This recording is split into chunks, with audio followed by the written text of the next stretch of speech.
오늘은 야고보서 5번째 강의 시리즈로 사람을 외모로 보지 말라라고 하는 주제를 가지고 우리가 함께 말씀을 나누려고 합니다. 지난주에 배웠던 우리가 나눴던 말씀 가운데 한번 잠깐 되돌아보죠. 우리 참된 경건이란 무엇인지에 대해서 우리가 함께 생각을 했습니다. 야고 시대, 우리 시대처럼 야고 시대에도 경건이란 것을 오해한 사람들이 있었습니다. 경건이란 기도하는 것, 금식하는 것, 혹은 말씀을 읽는 것, 예배에 잘 참석하는 것, 그것이 바로 경건이라고 생각했던 사람들이 있었죠. 근데 결론적으로 얘기하면 참된 경건이란 그런 행위가 아니라 이 기도하고 금식하고 말씀 읽고 예배하는 것은 참된 경건으로 가기 위한 과정이지 열매가 목적지가 아니라고 하는 것입니다. 참된 경건은 세 가지를 우리가 함께 나눴죠. 1장 26절, 27절 말씀에 나와 있는 것처럼 첫째는 말에 재갈을 물려서 덕을 세우는 바른 말을 하는 것, 그것이 바로 참된 영성, 참된 경건 있는 사람의 증거라고 말씀했습니다. 두 번째는 어떤 생활을 말씀했냐면 나눔과 섬김의 생활, 이러한 것을 하는 것이 참된 경건이다. 세 번째는 세속에 물들지 아니하고 세상 가운데서도 크리스찬으로서의 경건된 거룩한 삶을 사는 것, 그것이 바로 참된 경건의 모습이라는 것을 우리가 살펴보았죠. 오늘은 이어서 계속해서 이러한 참된 경건을 가지고 있어야 될 야고보 당시의 초대교회 성도들이 하나님께 책망받았던 일이 하나 있습니다. 그것은 뭐냐면은 사람을 외모로 판단하며 사람을 차별하는 모습들이 교회 안에 있었습니다. 그래서 사람을 차별하는 것에 대해서 하나님께 책망하는 모습들이 오늘 말씀 가운데 나오고 있는 것이죠. 오늘 말씀을 통하여 어떠한 차별이 있었는지를 살펴보면서 우리 삶 가운데 어떠한 신앙생활을 가지고 있어야 참된 믿음의 모습이 되는지를 살펴보면서 은혜 받는 저와 여러분 되기를 간절히 축원합니다. 첫째로 하나님께서 당시 그리스도인들에게 책망하신 내용은 무엇입니까? 한번 1절 말씀을 보면 사람을 차별하여 대하는 교회 안의 그리스도인들을 책망하셨다는 것이죠. 1절 말씀 같이 한 목소리로 봉독합니다. 내 형제들아, 영광의 주 곧 우리 주 예수 그리스도에 대한 믿음을 너희가 가졌으니 사람을 차별하여 대하지 말라. 교회 안에 사람을 외모로 판단해서 사람을 차별하는 사람들이 있었습니다. 그러니까 야고보 당시에 그 초대교회 기독교 공동체 안에 부자들이 찾아왔습니다. 또 권력자들이 예배에 참석하게 되었습니다. 그러다 보니까 가난한 사람들은 정당한 대우를 받지 못하고 부자들은 편파적인 그러한 특별 대우를 받기도 했지요. 2절 3절 말씀 보면 부자들에겐 좋은 자리를 앉게 하지만 가난한 자들은 무시하면서 저 밑에 있는 구석진 자리를 앉게 했던 그러한 모습들이 나와 있죠. 대체적으로 이러한 차별 대우의 기준이 되는 것은 무엇이었냐면 재물이었습니다. 물질이 많으면 잘 대해주고 물질이 없으면 그냥 무시하는 그러한 초대교회의 그러한 행동들을 하나님께서 책망하신 것이죠. 여러분, 현대교회는 어떻습니까? 저와 여러분들이 섬기고 있는 현대교회는 차별 없는 교회가 되고 있습니까? 근데 안타깝게도 이때 책망받은 것처럼 하나님께서 현대교회, 저와 여러분이 섬기는 교회 안에도 이러한 차별이 있는 것을 책망하는 모습이 있지 않겠습니까? 물질이 많기 때문에 그 사람들을 대우하고 물질이 없는 사람은 소홀히 하고 또 건강한 사람, 봉사할 수 있는 사람은 대우해 주지만 봉사하지 못한 병든 사람들은 소홀히 대하고 있는 그러한 교회가 된다고 한다면 책망받을 일이죠. 현대교회일수록 이러한 차별이 없어야 되지만 더 많은 차별이 생기고 있죠. 예전에 말씀드린 것처럼 호주에 가보면 호주에는 엘리베이터가 두 군데가 따로 만들어졌다고 그래요. 한 건물 안에 두 개씩이나 둘 필요 없지만 그럼에도 불구하고 엘리베이터를 두 군데 놔서 하나는 뭐라고 써 있냐면 for white people, 백인들을 위한 엘리베이터, 또 한쪽에는 뭐라고 써 있냐면 for the black people and animal, 유색인종, 흑인들이나 혹은 동물들은 이쪽을 타십시오라고 하는 백인들과 유색인종을 구별하는 그런 차별 대우하는 그런 사회가 호주 가운데도 아직도 남아있다고 하는 것이죠. 여러분, 미국 같은 데 가보면 흑인 교회가 있고 백인 교회가 있습니다. 아직도 여전히 차별 대우하는, 그래서 백인 교회에 흑인들이 들어오면 이 멸시하고 밀어내고 다른 교회 가라고 밀어내는 경우가 많지요. 그런데 재밌는 사실은 그러한 차별이 백인 교회, 흑인 교회만 있는 것이 아니라 한인 교회도 있습니다. 한인 교회도요. 한국 사람일수록 차별을 많이 합니다. 저희 교회 섬겼던 교회 예를 들어볼게요. 제가 난가주 펠로십 교회를 섬기고 있을 때 하루는 설교를 하고 있었죠. 말씀을 증거하고 있는데 저 뒤에 문이 열리면서 이 멕시코 사람, 히스패닉 사람이 두 사람이 들어오는 거예요. 순간적으로 생각하기에 저분들은 홈리 사역할 때 그 햄버거 먹기 위해서 왔던 분들인데 예배실에 들어오는 모습을 봤거든요. 저분들이 교회 안에 들어왔구나 생각하고 있는데 잠시 설교를 하고 있는데 저 반대쪽에서 그 들어오시는 분들을 보고 장로님 한 분과 안내위원 사역팀 하시는 한 분이 일어나서 그분한테 찾아가더라고요. 그래서 아마 안내하려고 그런가 보다, 주보를 주려고 그런가 보다 생각했죠. 근데 뭐라고 말씀을 나누더니 그분들이 벌떡 일어나더니 같이 나가더라고, 바깥으로요. 그러더니 안 들어와요. 그냥 장로님과 안내하는 사람만 들어오시고 그냥 그 예배에 더 이상 얼굴 볼 수가 없었습니다. 그래서 궁금해서 예배 끝나고 그 장로님과 안내사역팀장을 불렀지요.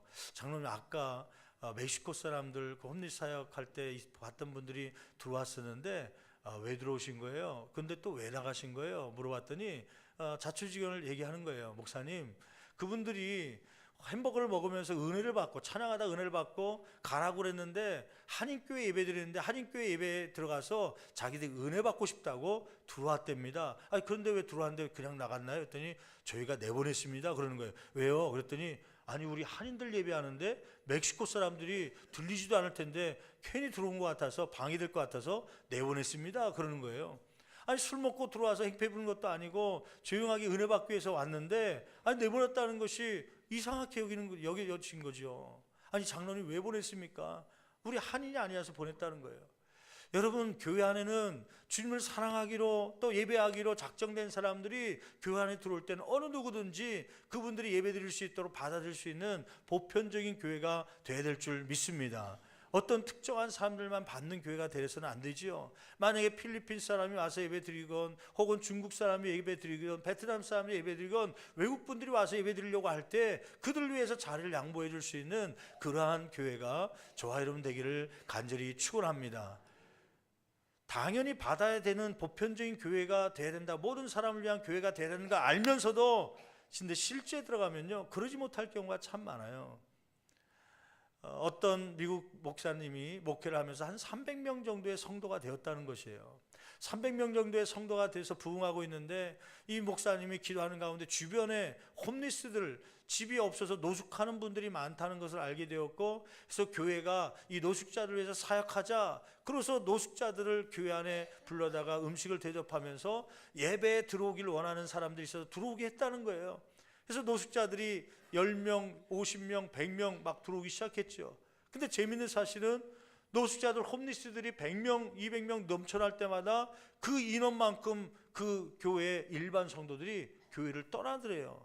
왜 떠납니까? 신방 가서 물어보니까 그 노숙자들이 우리 교회 들어와서 나는 떠날 겁니다. 그 사람들과 어떻게 우리가 같이 예배 드릴 수 있습니까? 그러면서 떠나는 사람들이 많았다고 하는 것이죠. 그래서 그 목사님이 책을 쓰면서 그게 목회하면서 가장 갈등이었고 고민이었다고 하는 그러한 내용의 그 책을 본 적이 있습니다. 여러분, 우리 교회가 모든 사람들이 예배 드릴 수 있는 아름다운 교회가 되기를 원합니다. 근데 쉽지 않더라고요. 우리의 마음에 들지 않으면 받지 않으려고 하고 우리와 색깔이 다르면 거부하려고 하는 마음들이 있는 것이죠. 이 야고보 당시에 그 교회가 그랬다는 거예요. 외모로 사람을 판단하고 부자들은 잘 대우하지만 가난한 사람을 멸시하는 그러한 차별 대우의 모습도 있어서 하나님께서 책망하신 것입니다. 여러분, 하나님은 어떤 분이십니까? 하나님은 신명기 10장 17절 말씀 보니까 사람을 외모로 판단하지 않는 분이라고 말씀하고 있죠. 한번 신명기 10장 17절 말씀 같이 한 목소리로 봉독합니다. 너희의 하나님 여호와는 신 가운데 신이시며 주 가운데 주시요 크고 능하시며 두려우신 하나님이시라. 사람을 무엇으로 보지 아니한다는 거예요? 외모로 보지 아니하신다는 거예요. 여러분, 참된 경건이라는 것은 무엇이냐면 예배를 많이 참석하고 자주 오는 것이 참된 경건이 아닙니다. 참된 경건이라고 하는 것은 하나님을 닮아가는 것, 그것이 참된 경건인 줄 믿습니다. 하나님의 성품을 닮아가기도 하고 하나님의 생각을 닮아가는 그 모습이 있을 때에 경건된 사람이지, 기도 시간에 혹은 성경 말씀 많이 읽고 예배 시간에 자주 보이고 장로님의 직분을 받고 목사님의 직분을 받았다고 해서 경건한 사람이 아닙니다. 참된 경건은 예수님의 성품을 닮아서 예수님을 닮아가는 사람이에요. 여러분, 오늘 말씀 가운데 참된 경건의 한 모습을 보이죠. 그것은 뭐냐면, 참된 경건이란 하나님은 사람을 외모로 보지 않는 것처럼 외모로 사람을 판단하지 않고 외모로 사람을 차별하지 않는 그 모습을 갖고 있는 것이 참된 경건이라는 것을 가르쳐주고 있는 줄 믿습니다. 여러분, 두 번째로, 그러면 왜 우리는 하나님께서 우리에게 왜 차별하지 말라고 말씀합니까? 차별하지 말아야 될 이유는 무엇입니까? 4절 말씀에 보면 하나님도 우리를 구별하지 않으셨기 때문에 우리도 하나님을 닮아가는 제자라면, 자녀라면 구별해서는 안 되기 때문이죠. 4절 말씀 같이 한 목소리로 봉독합니다. 너희끼리 서로 차별하며 악한 생각으로 판단하는 자가 되는 것이 아니냐. 이렇게 외모로 판단해서 차별하면 너희끼리 차별하는 것이다. 하나님은 차별하는 분이 아닌데 그 하나님을 제외하고, 이 교회 안에 하나님을 제외하고 너희끼리 차별하는 그런 모습을 보이는 거 아니냐, 그러는 것이죠. 여러분, 사무엘상 16장 17절 말씀 보면 하나님께서 이스라엘의 2대 왕을 뽑으실 때, 사무엘을 통해서 뽑으실 때, 이제 사울이 죄를 범하자 하나님께서 사울을 패하시고 두 번째 왕을 뽑을 때 이새의 집에 가봐라. 이새의 자녀들 가운데 내가 왕으로 삼을 것이다. 사무엘은 처음에는 외모로 사람을 뽑으려고 했죠. 첫 아들 엘리압이 나오자, 야, 저 정도 외모면 하나님께서 약속한 장자니까 저 사람이 왕이 될 것이다 생각하고 그에게 기름을 부으려고 하자 하나님께서 막으시죠. 그 사람이 아니다. 두 번째, 세 번째 계속 아니다가 마지막 없는, 다 형제들 봤는데 하나님께서 말씀 안 하십니다. 하나님, 누구를 뽑아야 됩니까? 혹시 다른 아들이 있습니까? 그랬더니 나중에 나온 아들이 다윗이죠. 다윗. 외모적으로는, 나이적으로는, 경험적으로는 아무 볼품없는 그 다윗을 하나님께서는 뽑으신 것입니다. 사람은 외모를 보지만 하나님 외모를 보지 않고 중심을 본다고 소개하고 있는 것이죠. 여러분, 두 번째, 왜 하나님은 차별하지 말라고 하십니까? 외모로 사람을 차별하는 것은 죄를 짓는 것이 되기 때문입니다. 9절 10절 말씀 같이 한 목소리로 봉독하시겠습니다. 만일 너희가 사람을 차별하여 대하면 무엇을 짓는 것이라는 거예요? 거기 한번 밑줄 그어보실래요? 죄를 짓는 것이다. 여러분, 저는 이 말씀을 보면서 깜짝 놀랐어요. 보통 죄를 범하는 것이다, 범법자는 뭐냐면 살인, 도둑, 또 폭행, 이러한 것을 하면 죄를 짓는 사람이라고 생각했는데, 사람을 차별하는 것도 죄를 짓는 것이라는 것이에요. 우리는 아무것도 아닌 것처럼 생각했는데 죄를 짓는 범법자가 된다고 하는 말씀이죠. 제가 그래서 고민해 봤어요. 왜 나는 이것이 죄라고 생각하지 않았는데 왜 하나님은 죄라고 그럴 것일까? 생각해 보니까 우리의 죄의 기준은 어디다 두고 있냐면요, 대한민국 헌법에 죄의 기준을 두고 있습니다. 헌법에 살인하면 이러한 죄가 되고 형벌을 받게 될 것이다, 도둑질하면 안 된다, 혹은 사람을 때리면 안 된다, 막 그러한 것, 헌법에 기록한 것을 기준 삼아서 우리는 그를 죄라고 얘기하죠. 근데 하나님은 그 헌법의 기준이 아니라 하나님 말씀, 성경 말씀을 통하여 우리에게 죄에 대한 기준을 가르쳐주고 있는 것이죠. 그렇다면 저와 여러분들이 하나님 나라의 백성이요 하나님의 자녀라면 헌법의 죄를 따르겠습니까? 하나님 말씀의 기준을 잡고 죄를 따르겠습니까? 여러분, 하나님 말씀에 나와 있는 죄의 기준이 우리의 죄의 기준이 되어야 될 줄 믿습니다. 하나님께서는 성경을 통하여서 사람을 차별하는 것, 그것조차도 죄를 짓는 것이라고 말씀하고 있는 것이죠. 마지막 세 번째는 13절 말씀에 보면 이러한 이유 때문에 하나님께서는 차별하지 말라고 하시죠. 외모 때문에 무시해버리면 하나님도 우리를 무시하게 될 것이기 때문에 차별하지 말라고 말씀합니다. 13절 말씀 같이 한 목소리로 봉독합니다. 긍휼을 행하지 아니하는 자에게는 긍휼 없는 심판이 있으리라. 가난한 산을 보고 긍휼을 베풀지 않으면 너희들도 심판당할 때 긍휼을 받지 못할 것이다. 한마디로 하면 가난한 사람 무시하고 차별하면 너희들도 무시당할 것이고 차별당할 것이다. 궁극적으로 심판날 그렇게 당할 것이라고 하는 말씀을 주시는 것이죠. 여러분, 결론적으로 얘기합니다. 결론적으로 말씀드리기 전에 질문 한번 해볼게요. 오늘 말씀의 결론은 무엇입니까?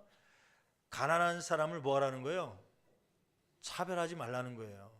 그럼 한번 또 질문해 볼게요. 그럼 부자들은 어떻게 해야 되는 것이에요?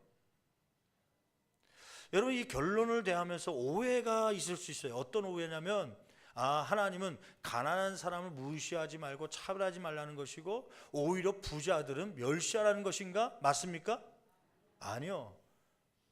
그 당시에 부자들을 좋게 대하고 가난한 사람을 멸시했기 때문에 그 부자들만이 아니라 가난한 사람도 차별되지 말고 그 사람들을 받아들이라고 하는 그러한 메시지를 주다 보니까 가난한 사람들을 멸시하지 말라는 것이지, 어떤 문화 속에서는, 특히 오늘날 문화 속에서는요, 거꾸로 되는 분들이 있더라고요. 가난한 사람을 멸시하고 무시하는 것이 아니라 오히려 부한 사람을 멸시하고 죄 있는 사람처럼 막 몰아가는 분들이 있어요. 그래서 5절 말씀에 보면 뭐라고 기록되고 있냐면, 부한 자냐 가난한 자를 떠나서 전체적인 핵심은 뭐냐면 주님을 사랑하는 자를 존경하라고 하는 것이 오늘 본 말씀의 핵심입니다. 그가 가난한 사람이든 부한 사람이든, 그가 나이가 많은 사람이든 연소한 사람이든, 때로는 많은 학식을 갖고 있든 적은 학식을 갖고 있든 권력을 갖고 있든 소외된 사람이든 주님을 사랑하는 사람이라면 교회 안에서는 누구든지 다 그를 존경해야 된다. 그것이 오늘 말씀의 핵심입니다. 누가 가난한 사람이냐, 누가 부한 사람이냐, 그럼 부한 사람의 가난한 사람의 기준이 얼마냐, 1억을 갖고 있는 사람은 가난한 사람이냐 부한 사람이냐, 그걸 따지는 것이 아니라 누구든 하나님을 사랑하는 사람에게는 존경해야 될 대상으로, 차별하지 않으며 그를 존경의 대상으로 여겨야 된다는 말씀이죠. 한번 5절 말씀 볼까요? 5절 말씀 같이 한 목소리로 봉독하시겠습니다. 내 사랑하는 형제들아 들을지어다. 하나님이 세상에서 가난한 자를 택하사 믿음에 부유하게 하시고, 그 당시에 가난한 사람을 멸시하는 그러한 교인들이 많았기 때문에 오히려 하나님은 가난한 자를 택하여서 믿음에 부유케 하신 일들이 많지 않았냐, 그러면서 오히려 하나님의 생각을 전달하는 거죠. 그 다음에 읽어볼까요? 부유하게 하시고 또 자기를 사랑하는 자들에게 약속하신 나라를 상속으로 받게 하지 아니하셨느냐.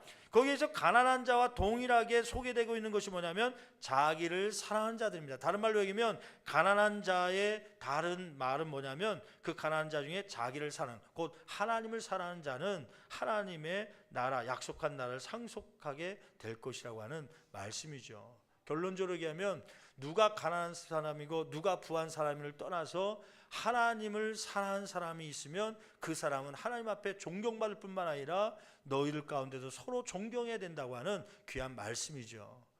저는 이 말씀을 대하면서 오늘 특별히 부모님 주일이니까 부모님 주일에 적용한다면 이런 적용이 되겠죠. 여러분, 효도라는 것은 왜 부모님께 공경하는 마음을 갖게 됩니까? 부모님은 왜 공경을 받아야 됩니까? 그 이유가 뭐죠? 돈이 많기 때문입니까? 혹은 건강하기 때문에 공경하는 것이에요? 그러면 돈이 없을 때는 공경하지 않는 것입니까? 공경의 이유는 외모로 보는 것이 아니라 단지 우리를 낳아주시고 하나님을 대신해서 우리를 양육해 주셨던 그러한 분이기 때문에 우리가 어떠한 외모에 상관없이 그 부모님을 존경해야 될 줄 믿습니다. 근데 많은 현대인들이요, 그렇지 않습니다.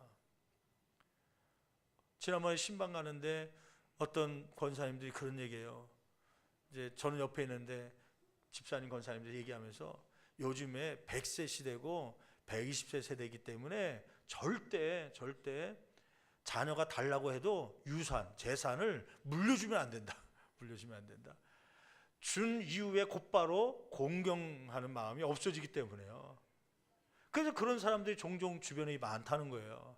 괜히 유산을 일찍 나눠줬다가 나중에 노년에 돈 한 푼 없어서 눈치 보고 살다가 효도도 못 받고 그렇게 외롭게 돌아가신 분들이 많기 때문에 결단을 갖더라고요. 절대 자녀들에게 일찍 재산을 주지 말자, 막 그런 얘기를 하시더라고요.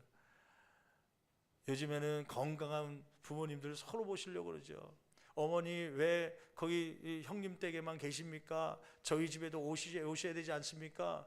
근데 사실은 속을 들여다보면 공경의 마음 때문이 아니라 자기 애들 좀, 어머니가 우리 애들 좀 봐줬으면 좋겠다는 생각 때문에 그래서 그 부모님 모시려고 그러죠.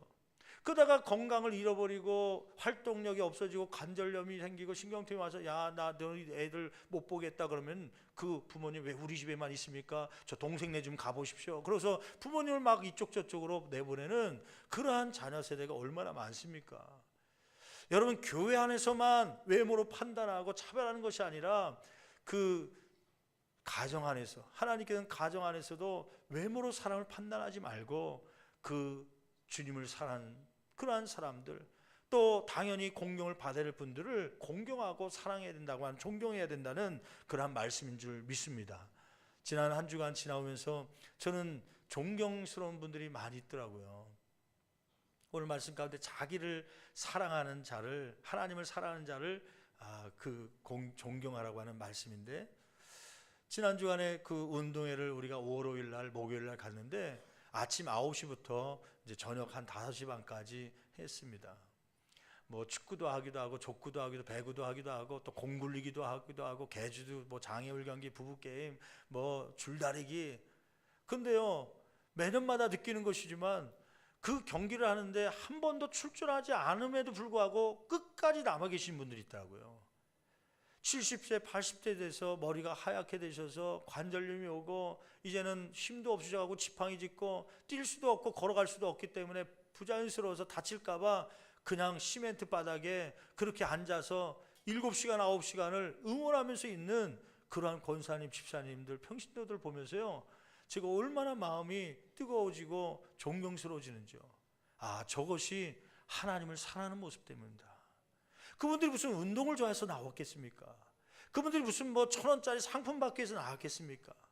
단지 하나님을 섬기는 교회에서 이렇게 행사한다니까 그 자리를 채우기 위해서요.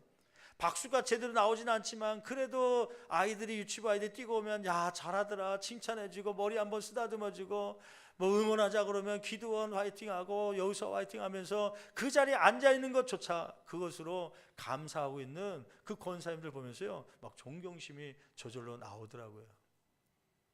주중에 신방하면서 오늘도 아침에 기도해 주면서 아픔 가운데 사실 나올 수 없는 환경인데 어지러움증이 있고 두통이 있고 팔다리가 흔들려서 도저히 혼자서 나올 수 없는 형편인데도 불구하고, 그럼에도 불구하고 그 다리를 끌면서 나오신 분들을 보면요, 그분들이 하나님을 사랑하는 마음 때문에 나오는 것 아니겠습니까? 교회 안에서 무슨 뭐 점심 먹기 위해서 나오겠습니까? 교회 안에 무슨 뭐 좋아하는 사람 만나기 위해서 그 연세에 나오시겠습니까?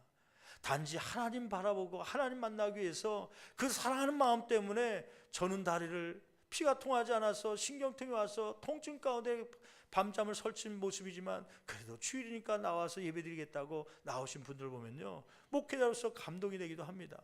제가 만약에 그 연세가 되고 그 질병이 왔을 때 과연 주일날 나올 수 있겠는가?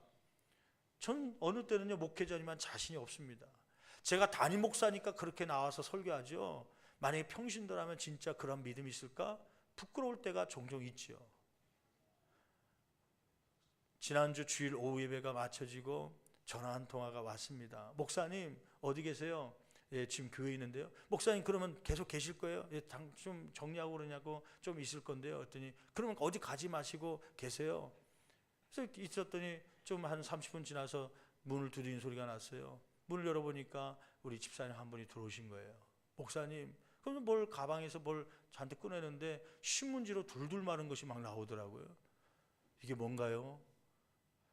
주일날 오전에 오후에 설교를 들으면서 우리가 교회 창립 44주년 기념 또 헌금을 드리는 것이 이제 중고등부 지역아동센터 신설하고 또 이제 옥상 방수공사, 우리가 예배드리고 있는 이 시간에도 이 옥상이 세면 안 되니까 그래서 방수공사가 필요하다고 해서 방수공사가 3천여만 원 들어가고, 또 저 밑에도 한 5천여만 원 최소한 리브넬 값만 들어가는데 거기에 2천여만 원이 지금 이미 이제 아마 GS 회사를 통해서 후원받을 것 같고 한 3천만 원 정도가 거기도 필요하고 총 6천만 원 정도가 이제 지출이 금액이 필요하죠.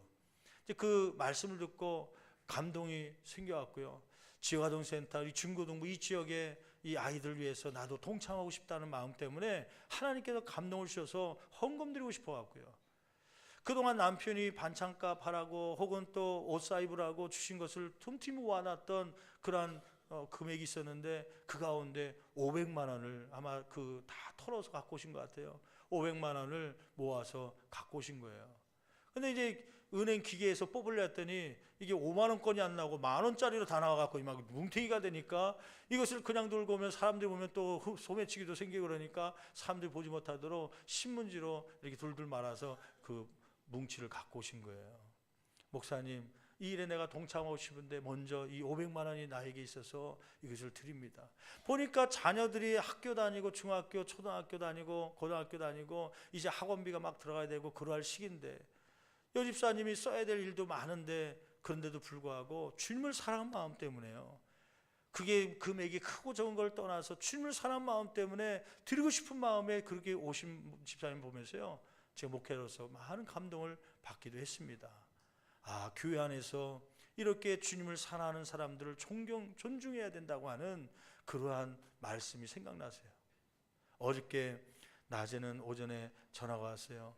우리 박현자 권사님이 전화 왔어요. 목사님 잠깐만요. 그러면서 전화기를 바꿔주셨는데 목소리는 김덕중 장로님인데 목사님 그러면서 말씀하시는데 이제 연세가 89세 되시고 이제 연로하시니까 또 이빨 치아가 다 있는 것도 아니시니까 말이 새나가고 그러니까 또 말을 빨리 하셔서 전화상으로 도저히 무슨 말씀인지 무슨 말씀하려고 하는지 잘 이해가 안 돼 갖고요. 장로님 다시 한번 좀 말씀해 주실래요? 뭐라고 하신 것이죠? 몇 번 얘기했는데 이게 소통이 잘 안 돼 갖고요.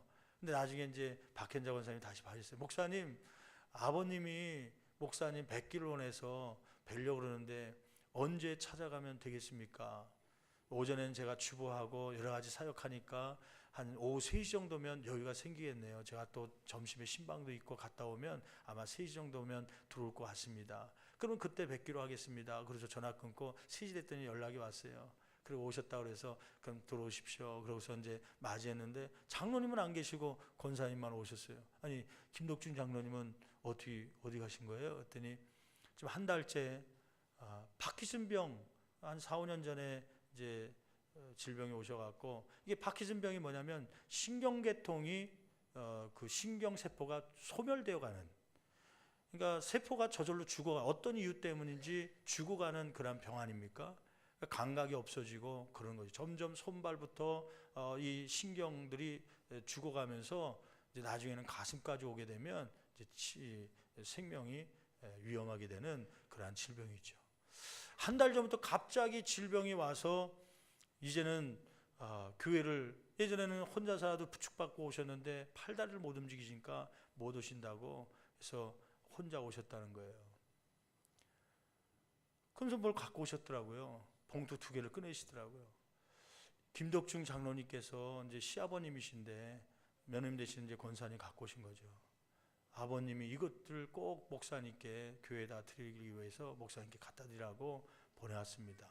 봤더니 하나는 11조 봉투예요. 한 4만 얼마인가 이렇게 적혀 있는 아마 일주일이든 한 달이든 이제 아마 자녀들에게 용돈 받고 그런 것을 모아서 이렇게 11조엠을 드린 거죠. 한 봉투는 거기에 감사헌금 봉투인데 감사 글씨를 지우고 서원헌금이라고 써 있더라고요. 무슨 서원헌금인가 글씨를 쭉 읽어봤더니 뭐 15세겔 뭐 그러면서 4일치 품삯 해서 뭐 며칠 곱하기 뭐 숫자가 수학적인 숫자가 막 적혀 있더라고요. 마지막 부분에 그래서 결론적으로 600만 원 해갖고 김덕중 장로님 이름으로 해서 가져온 거예요. 아버님이 꼭 이제 교회를 못 나오시는데 이 예물을 꼭 드리고 싶어서 그동안 자녀들이 또 손주들이 용돈 주면 그걸 모아서 갖고 있던 물질을 정리해서 갖다 주신 거예요. 자초지종을 얘기 들어보니까 이제 파킨슨병이 이렇게 오니까 한 달째 움직이도 못하시고 화장실도 못 다니시고 뭐 리모컨 하나 이 누르는 것도 이제는 감각이 없어서 못 하시니까 가족들이 아마 회의를 했겠죠. 어차피 가족들이 매 시간 같이 있을 수 없으니까 요양병원으로 옮기셔서 거기서라도 도움받을 수 있도록 하고 자녀들이 수시로 방문하는 게 좋겠다. 그래서 아마 내일 월요일 날 이제 병원 요양병원으로 이제 들어가시기 위해서 정리하는데, 본인도 이제 그걸 아시고 아마 마음에 각오를 하신 것 같아요. 이번에 들어가게 되면 이것이 마지막일 것 같다. 그러면서 유언 아닌 유언들을 자녀들에게 하기도 하고 그 가운데 신앙의 결단을 하신 거예요. 그러면서 제가 저녁 때 이제 8시에 원로 목사님하고 같이 신방 가서 말씀을 들어보니까 그 간절한 마음이 이런 마음이더라고요. 왜 그 헌금을 드리게 되었는지. 지난 1월 10일 날 저희 교회 이제 군산에 계시면서 종종 올라오시고 예배 드리시는데 1월 10일 날 오셨는데 그때 아주 총명하셔갖고 날짜랑 시간까지도 잘 외우고 계시더라고요. 목사님 그때 1월 10일 날 그때 말씀하시지 않았습니까? 성경 1독 이상씩 최소한 하자고. 그래서 1독을 하려고 그때부터 읽기 시작했다는 거예요. 근데 3월 말쯤 돼갖고 벌써 1독이 다 끝났다는 거예요. 창세기부터 요한계시록까지 2달도 채 안 돼서 1독이 다 끝나고 다시 이제 4월 달 돼서 창세기부터 읽고 있는 중에 한 말씀 속에 은혜가 된 말씀이 생겼다는 거예요. 그게 레위기 27장 7절에 있는 말씀입니다. 사실은 그 말씀은 저도 잘 안 읽는 말씀이에요.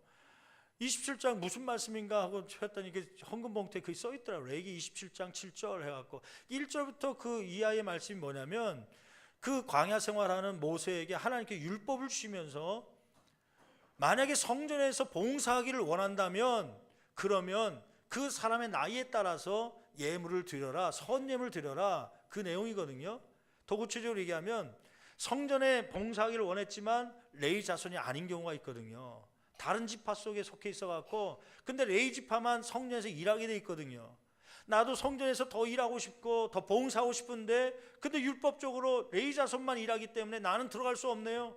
그럴 때는 어떻게 하라고 얘기하냐면 그러면 하나님께 선예물 드려라. 그 나이에 따라서 만약에 20세에서 60세 사이면 30세겔 드려라. 그리고 60세 이상 된 남자라면 15세겔을 드려라. 그러면 그 예물을 통하여서 네가 이러한 마음이 있어서 봉사하기를 원했다는 것을 내 그 사람의 값으로 여겨서 내가 그것을 받아주겠다. 그러한 말씀이에요. 그러니까 자기가 못하지만 예물을 통하여서 마음을 주님 앞에 드리는 것이죠. 그런 특별 예물에 속하는 것입니다. 근데 이 장로님이 그것을 읽는 가운데 지금 내가 봉사하고 싶고 더 섬기고 싶지만 이제 나이가 89세고 움직일 수 없으니까 그래서 그 선예물을 내가 드렸으면 좋겠다. 그 마음이 들어갔고요. 60세 이상 된 사람은 15세겔을 드리려니까 은 15세겔은 은 한 세겔에 얼마의 분량이냐면 장정이 4일치 품삯이 1세겔입니다. 그러니까 1세겔에 곱하기 4를 해야, 그러니까 이 품삯에 4를 해야 되는 것이죠. 그러니까 15세겔이면은 며칠 동안의 품삯이에요. 곱하기 4를 하면 15 곱하기 4 하면 60입니다. 60. 그러니까 60일 동안의 품삯이 이 15세겔에 대한 예물 값이시요. 아마 주석이나 어디서 보신 것 같아요. 이 정도 금액이다. 그래서 이 봉투에다 쓰신 게 그 내용이더라고요. 60세 이상이면 15세겔, 1세겔은 4일치 품삯, 그러면 15세겔은 곱하기 4 했으니까 60일. 그러면 한 사람이 장정이 이제 본인 생각할 때 벌 수 있는 돈이 보통 평균 10만 원이라면 60일이면 얼마예요? 60일 품값이니까 10만 원 곱해갖고 600만 원 해갖고 지금은 봉사할 수 없지만 이걸 정리해서 예물로 드린 거더라고요. 그러면서 그래요. 목사님, 예수 믿으면서 11조 생활하며 한 번도 100원 한 푼, 10원 한 장 빼먹지 않고 다 드렸습니다. 근데 이제 하나님이 부르실 때가 되니까 더 드리고 싶은데 건강도 시간도 물질도 한계가 있어갖고 이 말씀 읽는 가운데 물질이라도 내가 드렸으면 좋겠다. 그렇게 해서 선예물로 이렇게 드리게 되었습니다. 그러면서 드리는데 제가 충격이었습니다. 제 목회 가운데 이러한 예물을 드리고 싶은 분들, 사실은 제가 요즘에 무슨 생각이 있냐면 한국교회가 왜 비판을 받냐면 목사님들 때문입니다. 그리고 또 한 부류가 있다면 장로님들 때문입니다. 초신자들 때문에 욕먹는 한국교회가 아닙니다. 죄송한 말씀이지만 목회자와 장로님들 때문에 욕먹는 거 아닙니까? 그 중에 한 가지를 뽑는다면요, 목회를 하면서 더 경륜이 쌓이면서 혹은 장로님으로 교회 안에 점점 일을 함으로 이제는 드리려는 생각보다 교회에서 뭔가 받으려고 하는 생각들이 많이 들어와 있다고 하는 것입니다. 저도 모르게 저도 받으려고 하고요. 장로님들 보니까 장로님들도 뭔가 받으려고 하고요. 교회에서 무슨 교통비 주지 않을까, 무슨 행사니까 뭘 갖다 주지 않을까, 그런 생각하고 있지 목회자가 장로님들이 뭘 드리려고 하는 생각 안 합니다. 직분 받으면서 그때 500만 원, 600만 원, 1000만 원 드렸던 거 그것으로 다 끝나고 앞으로 생애 가운데 받으려고만 하죠. 대우받으려고 하고요. 사실 그것 때문에 싸움이 나기도 하고 그것 때문에 섭섭해서 교회를 떠난 분이 생기기도 하고 그것 때문에 교회가 욕먹는 것 아닙니까? 저한테도 그런 게 있었거든요. 또 목회자니까 드리기보다는 받으려는 생각이 많이 생겼었거든요. 지난주에 헌금하자고 하면서도 사실 그 정도 생각은 안 하고 그냥 목회자니까 사모하고 대화하면서 그래도 우리가 창립기념 또 공사한다니까 평상시에 감사한 것보다는 좀 더해서 그냥 50만 원 정도 드릴까 하고서 계획했는데 그 한순간에 무너졌어요. 내가 형식적으로 드리려고 하고 있구나. 받으려고만 하고 있구나. 목회자가 되면서 신앙의 연수가 점점 더하면서 장로님이 되고 권사님이 되면 더 드리고 싶은 마음이 있어야 되는데 이것을 잊어버리고 있구나. 근데 김덕순 장로님 보면서요 존경심이 가더라고요. 존경심이요. 그 전에 사역들은 삶은 어떻게 살아왔는지 모르지만 그 마지막 순간에 주님 앞에 더 드리고 싶은 마음들이 저한테도 있었으면 좋겠다. 그런 생각이 들면서요. 물론 물질 있으면 물질도 드리려고 하고 때로는 시간과 건강 있으면 그걸 좀 드리려고 하는 그 마음들이 요즘 내가 잊어버리고 있는 마음이 아닌가. 제가 교회에 들어와서 회개를 했습니다. 하나님 내 모습이 점점 변하고 있네요. 한국교회 직분자들, 중직자들이 마음이 변하고 있네요. 왜 나는 대우 안 해주나 그런 생각하고 있지. 이러한 마음들, 더 드리고 싶은 마음들이 사라지고 있습니다. 나부터 이것이 회복될 수 있도록 인도해달라고 하는 그러한 고백을 한 것이죠. 여러분, 교회 안에서 누가 존중받아야 됩니까? 건강한 사람이요? 봉사시간 많이 온 사람이요? 때로는 물질을 많이 갖고 있는 사람이요? 권력자요? 이러한 사람이 존중받는 것이 아니라 오늘 5절의 말씀에 있는 것처럼 하나님 자신을 사랑하는 사람, 하나님을 사랑하는 사람이 존경받는 교회. 그가 가난한 사람이든 부한 사람이든 그가 지식이 많은 대학원을 다니고 박사를 받은 사람이든 아니면 지식이 없는 사람이든 권력자든 소외받은 사람이든 하나님을 사랑하는 마음이 뜨겁게 있는 사람들을 존중하고 그들을 받아줄 수 있는 그러한 신월동 재단이 되기를 간절히 축원합니다. 기도하시겠습니다.